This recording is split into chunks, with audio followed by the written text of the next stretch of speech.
বলেন তো মুসলমানের দুশ্মনকে? হ্যাঁ, শয়তান তো আছেই, শয়তান তো সবারই দুশ্মন। এছাড়া কে বলেন? যারা কাফের, যারা মুশরিক, যারা ইহুদি, যারা খ্রিস্টান, যারা আল্লাহ মানে না, নবী মানে না, রাসূল মানে না, সাহাবী মানে না, গায়ব ইমানে যে আলোচনা করছিলাম, গায়বকে যারা বিশ্বাস করে না, যারা আল্লাহ জান্নাত জাহান্নাম ইহকাল পরকাল যারা বিশ্বাস করে না, এবং যারা মুনাফিক, এরা হলো মুসলমানের সবচেয়ে বড় দুশমন। বুঝতে পারেন নাই? তাদের একটি কেন্দ্রীয় সংগঠন আছে, খেয়াল করবেন, খুব গুরুত্বপূর্ণ কথা। তাদের একটি কি আছে বলেন? আমাদেরকে খেয়াল করেন সবাই। কেন্দ্রীয় একটা সংগঠন আছে। এত বড় রিসার্চ সংগঠন পৃথিবীর কোন জাতির নাই।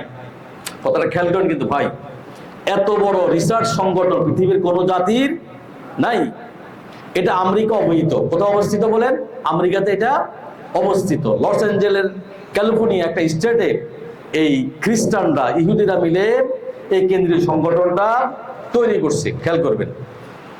আর এটা সংকেতিত নাম হলো র্যান্ড রিসার্চ ডেভেলপমেন্ট কর্পোরেশন। খেয়াল করবেন কি নাম? RAND research and development corporation. এরা সারা পৃথিবীর মুসলমানদেরকে 4টি ভাগে ভাগ করছে। কয় ভাগে? খুব গুরুত্ব সহকারে শুনবেন কইলাম। এটা মানে কাফেররা, ইহুদিরা, খ্রিস্টানরা যে কিভাবে মুসলমানের ক্ষতি করে, আর কিভাবে যে যারা আলেম ওলামা এগুলো যে কয় ভাগে ভাগ করছে, মুসলমানদের কয় ভাগ করছে, এটা বুঝতে পারবেন। এরা মুসলমানদেরকে কয় ভাগে ভাগ করছে বলেন? 4 ভাগে ভাগ করছে। এখন আমাদের মাথায় যাদের গিলু আছে, এই 4টি ভাগ নিয়ে আমি একটু কিছু কথা বলি, তাহলে আপনারা বুঝতে পারবেন। প্রথমটা হলো ফান্ডামেন্টাল লিস্ট, প্রথমটা। দ্বিতীয়টা হলো ট্র্যাডিশনাল লিস্ট, তৃতীয়টা হলো মডার্নিস্ট, আর তৃতীয়টা হলো কি সেকুলারিস্ট। এখন 1 নম্বরটা যেটা, প্রথম ভাগটা হলো কি বলছিলাম? Fundamental list. এখন দেখেন ফান্ডামেন্টাল লিস্টটা কি, ফান্ডামেন্টাল ওই লিস্টটা কি? মুসলমানদের মধ্যে যারা মৌলবাদ, যারা ইসলামের মৌলিক বিষয়গুলি আঁকড়ে ধরে, খেয়াল করবেন কিন্তু, এবং এর ভিত্তিতে তারা শুধু বক্তব্য দেয় না, জীবনটাও সাজায়। আছে না এরকম? খালি বক্তব্য দেয় না, আমি যা বললাম, ইমানটাকে গত কাছে বলছিলাম, খেয়াল আছে না? আমি অন্তরে যা বললাম, মুখে যা বললাম, সেটা আমি অন্তর দিয়ে বিশ্বাস করলাম। আছে না এরকম? আমি খালি ওয়াজ করলাম, কিন্তু আমি নিজে আমল করলাম না। হইলো? কথা বুঝেন না কেন? আপনি যেটা বলবেন তার চাইতে আপনি বেশি করবেন। জানার মধ্যে ফায়দা নাকি মানার মধ্যে ফায়দা বলেন? কথা বলেন না কেন? কোনটার মধ্যে ফায়দা? মানার মধ্যে ফায়দা। আপনি সব জানেন, কোনো লাভ নাই যদি আপনি কথা বলেন। আপনি সব জানেন, কোনো লাভ নাই যদি আপনি না মানেন। প্রিয় হাজিরিন, তারা শুধু বক্তব্য দেন, জীবনটাও এভাবে সাজায়, রাষ্ট্রটা সাজায়, তার নৈতিকতা সাজায়, সেই ইসলাম অনুযায়ী জীবন যাপন গঠনকে এদেরকে মৌলবাদ বলে। আবার তারা এদেরকে মৌলবাদ বলে গালি দেয়। এটা হলো এক শ্রেণীর লোক, কিন্তু এটাকে বলে ফান্ডামেন্টাল। এদেরকে আমেরিকানরা, ইহুদিরা 1 নম্বর শত্রু মনে করে। আল্লাহু আকবার। যারা কাফের মুশরিক, এরা মনে করে এরা হলো 1 নম্বর শত্রু। কারণ এরা দিলে এবং মুখে যেই কথাটা বলে, এটার উপর 100% বিশ্বাস রাখে। তাদের মুখে যেটা, অন্তরে সেটা, কোন রকম ডুপ্লিসি করে না। এরা যেখানে যেটা বলে সঠিক কথা বলে। এরা যেখানে যেটা বলা দরকার সেখানে সেটা বলে, এবং নিজে বলে, এবং সে অনুযায়ী সে আমল করে। আল্লাহু আকবার। প্রিয় হাজিরিন, তাদের অভ্যাস। আর 2 নম্বরটা হলো কি? ট্র্যাডিশনালিস্ট, ঐতিহ্যবাহী বাপদাদারা, পরস্পররা যারা মুসলিম, এরা কি করে? এরা মসজিদে বক্তব্য দেয়, এরা মাদ্রাসা বিভিন্ন খানকায় থাকে। আছে না পিসাপন্থী? খেয়াল করবেন কিন্তু, মসজিদে বক্তব্য দেয়, খানকাতে থাকে। এদের নিজের কোনো বক্তব্য নাই। এরা কিন্তু নিজেরা কোনো বক্তব্য দেয় না। এরা বক্তব্য দিতে গেলে শুধু আপনার ওই যে এরা শুধু কি করে, আপনার ওই যে আমরা বলি না, ক্বালা আল্লাহু তাআলা, ক্বালা রাসূলুল্লাহ সাল্লাল্লাহু আলাইহি ওয়াসাল্লাম। খেয়াল করবেন কিন্তু, এরা এই কথাগুলি বলে। আর এরা ফতোয়া কিতাব পড়ে।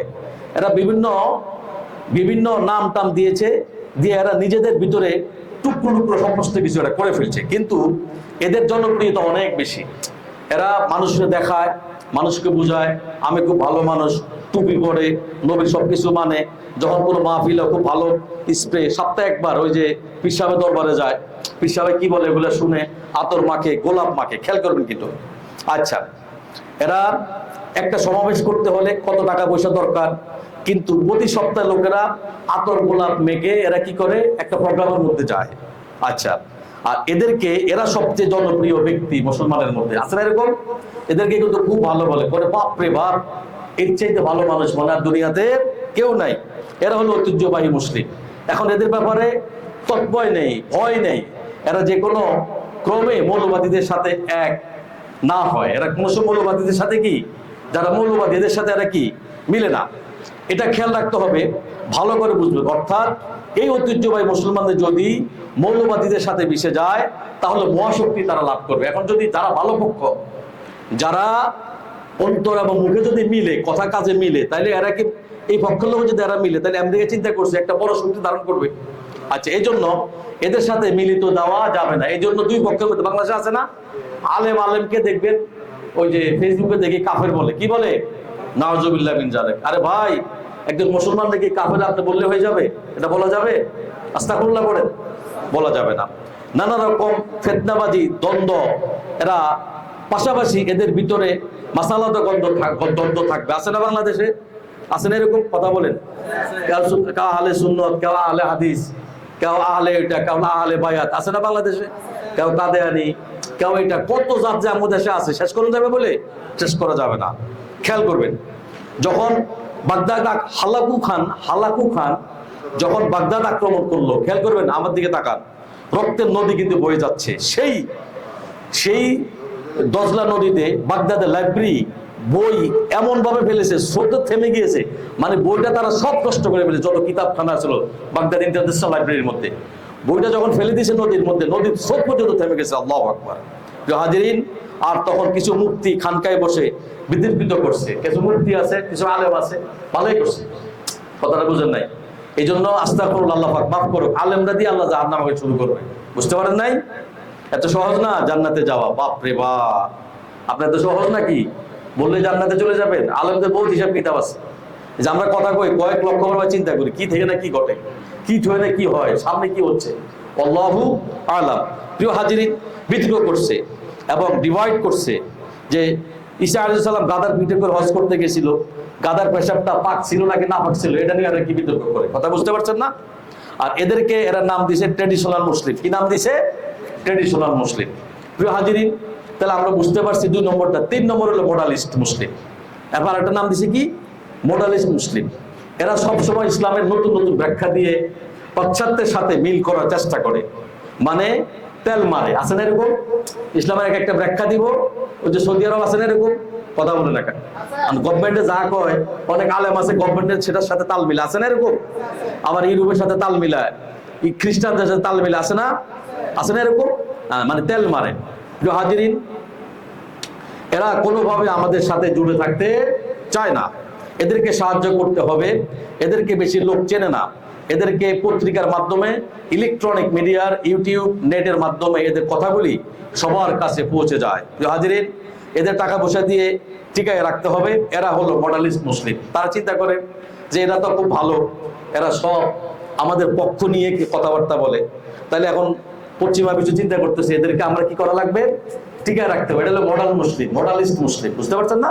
4 নম্বর, মুসলমানদের সর্বশেষ ভাগ হলো, এরা হলো সেকুলারিস্ট। সেকুলারিস্টে কি? এরা যেটুকু ইচ্ছা ইসলামের ধর্ম হিসাবে মনে করে, যতটুকু মন চায় অতটুকু মনে করে। কথা বুঝেন না আপনারা? যতটুকু মন চায় অতটুকু মনে করে, আর রাষ্ট্রকে তারা নিজের মন চাহিদা মতো অনুযায়ী চালায়। আছে না এরকম?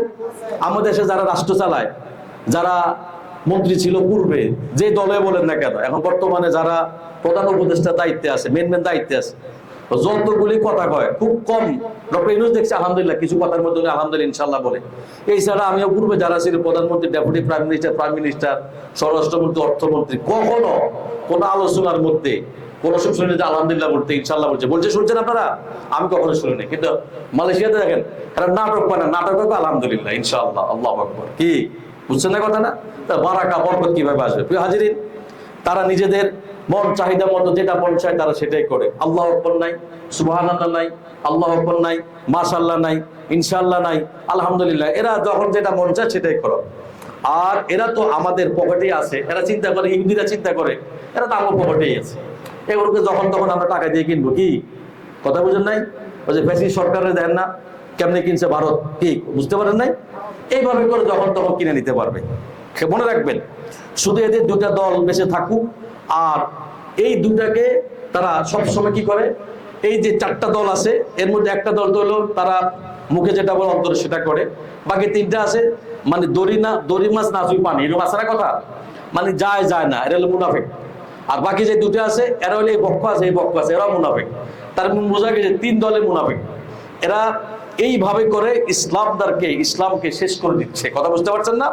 মুসলমানদেরকে নিঃশেষ করে দিচ্ছে, কোরআনকে শেষ করে দিচ্ছে। প্রিয় হাজিরিন, ইসলামিক জ্ঞান, এই জন্য আমাদেরকে ইসলামিক জ্ঞান বাড়াতে হবে, এই জন্য আমাদেরকে কোরআনের জ্ঞান বাড়াতে হবে, এই জন্য আমাদেরকে হাদিসের জ্ঞানগুলি বাড়াতে হবে, এই জন্য আমাদেরকে কোরআন বুঝে বুঝে আমাদেরকে পড়তে হবে। সুতরাং আমাদের ভাতৃত্ব বাড়াতে হবে, ইসলামিক জ্ঞান বাড়াতে হবে, আমাদের ভিতরে ঐক্য মত প্রেরণা জাগানো থাকা লাগবে।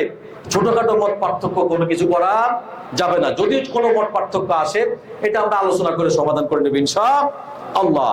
এবং আমরা সব সময় আল্লাহ এবং রাসূলের বিধিবিধান অনুযায়ী আমরা ইনশাআল্লাহ চলবো ইনশাআল্লাহ। প্রিয় হাজিরিন, বন্ধুগণ, আল্লাহ আমাদেরকে সমুদ্রে দেখ, আমাদের প্রতি রহমত করুক, আমাদেরকে হেদায়েত দান করুক। আমরা বলি আমিন। একটু বলেন আমিন।